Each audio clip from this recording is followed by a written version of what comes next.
Okay, so Stratton, why don't you go ahead and tell us a little bit more about how your work in theology specifically puts you in a position of expertise to discuss these issues that are going on today, specifically the political and cultural ones that we're seeing going on.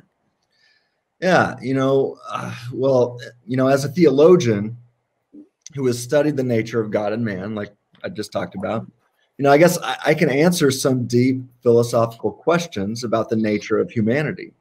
For example, what is it about the nature of man that logically grounds these objectively equal and unalienable rights that the Declaration of Independence refers to? Well, the answer is found in the fact that we all share the same image of God or the likeness of God, the creator of the universe, that we share the same likeness as the creator of the universe. So the same immaterial God who created the universe also created humanity in his image, aka his likeness. And that is to say that we are like God in a sense. So that, talk about where you get value from. This is what also, though, ontologically, I think this is what Christians refer to as an immaterial soul, the human soul. And by the way, we have good reason, based in logic and even supported by some scientific data. We have good reason to believe that the soul exists. And in my master's thesis, I did before my doctoral work, I did my master's thesis at Biola University. And I examined some of the scientific data that supports the idea of the soul. I would refer people to self-directed neuroplasticity, some work done by Jeffrey Schwartz out of UCLA. But even if we didn't have that, we have metaphysical arguments that logically and deductively demonstrate that the soul exists. So as many people know, I have this thing I call the Freethinking argument. I've got the Freethinking argument against naturalism, and I have several different versions of it. But this Freethinking argument is that argument I just referred to that logically demonstrates not only that humans possess a libertarian freedom, but that same argument also demonstrates logically that humans possess an immaterial aspect of our existence that I call the soul. So just let me run through I won't even go through the whole thing. The whole thing is 8 steps, but I'll just go through the first 6. So it goes like this. Premise 1, if naturalism is true, the immaterial human soul does not exist. Premise 2, if the soul does not exist, libertarian freedom does not exist.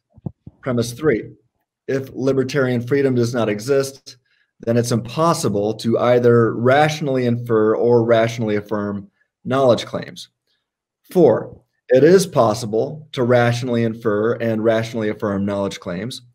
5, therefore, deductive conclusion, libertarian freedom exists. And 6, deductive conclusion, therefore, the soul exists. Now, I don't want to get into defending all the premises here. I've done that ad nauseum elsewhere on the website and even here on YouTube.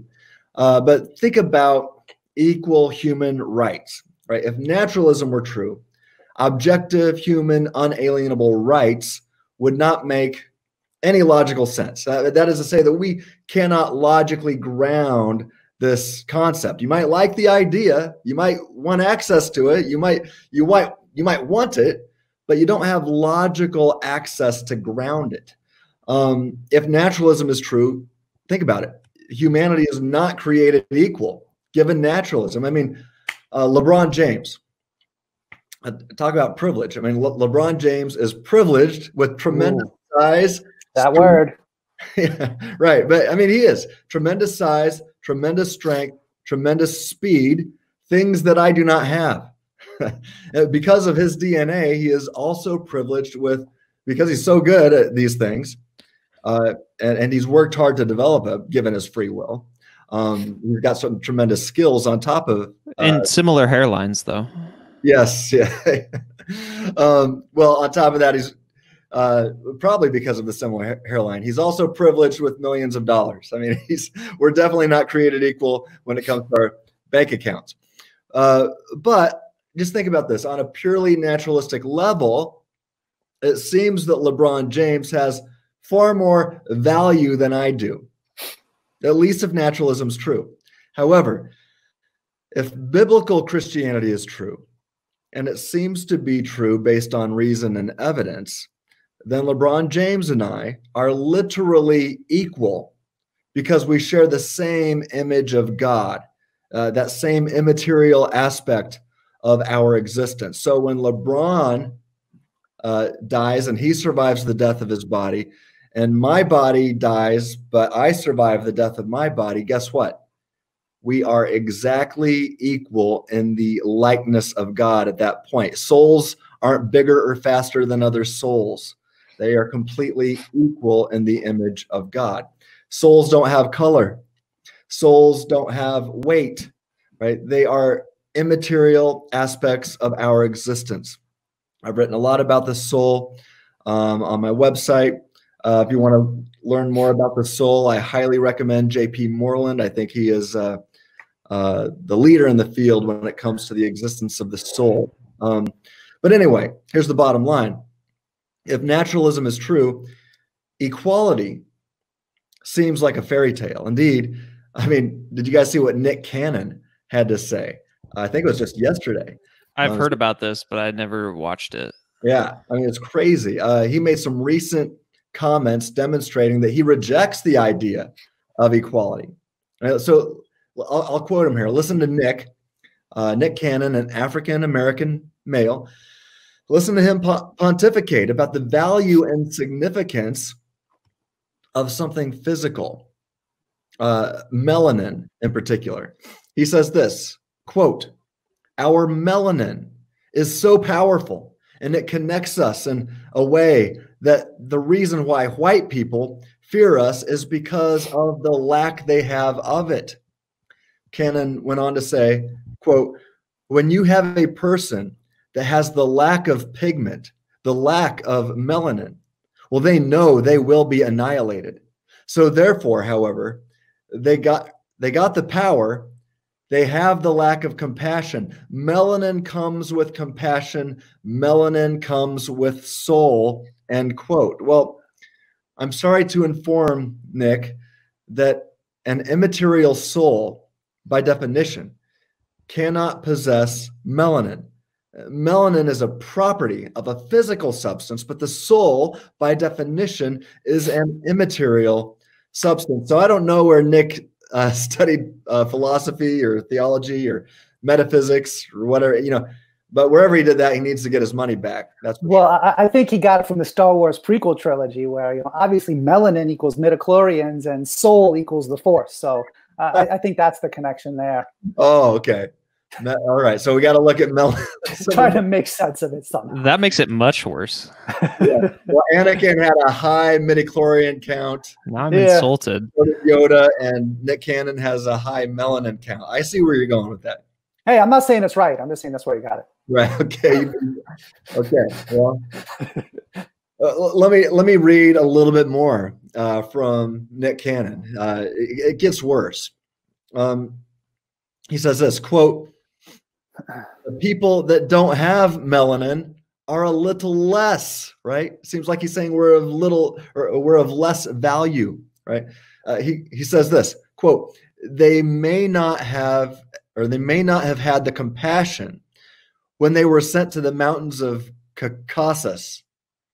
I don't know. When they didn't have the power of the sun. The sun then started to deteriorate them. So then they're acting out of fear. They're acting out of low self-esteem. They're acting out of a deficiency.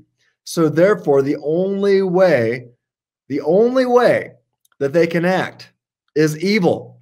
They have to. I mean, side note his apparent denial of libertarian freedom here, right? He says this, quote, "They have to rob, steal, rape, kill in order to survive." So then these people that didn't have what we have, and when I say we, I speak of the melanated people, he says white people had to be savages. They had to be barbaric because they're in those these Nordic mountains. They're acting as animals, so they're the ones that are actually closer to animals. They're the ones that are actually the true savages, end quote.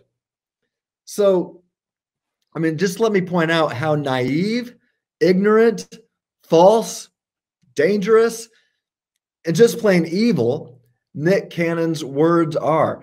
He is incorrectly finding human value or lack of value in levels of melanin, even going as far as to say that those who have low levels of melanin are soulless and savage animals. It seems like that's what he's saying to me. You know, I'm just going to cut to the chase. This is pure evil, and this is the epitome of racism.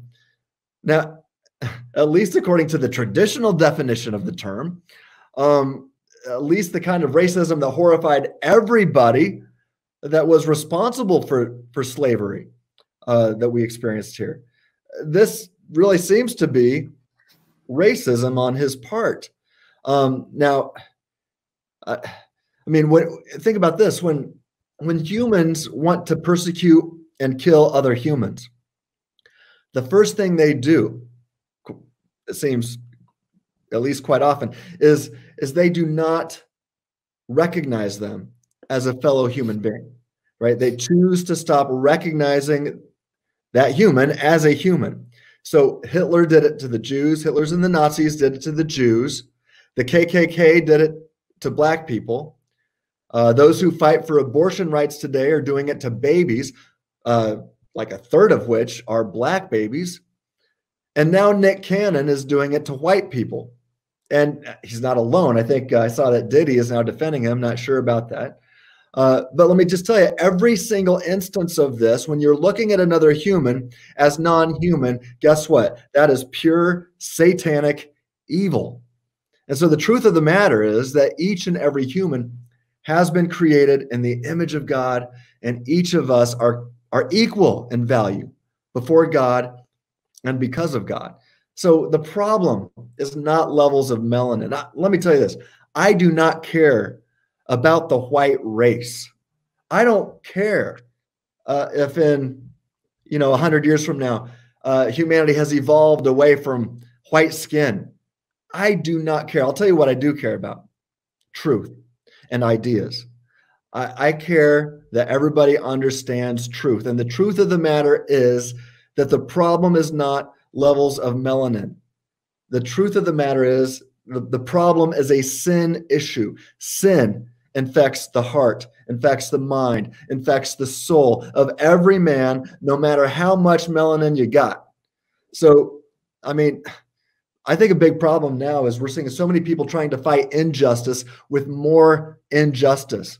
And I've been saying, hey, don't make a deal with the devil to try to make things more equal. Don't make a deal with the devil to try to fight sin. When you abandon the gospel, you can only respond to sin with more sin.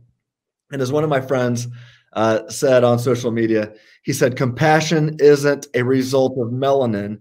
It's a result of turning to Jesus as Lord. So that's what we got to do. So non-Christians literally have no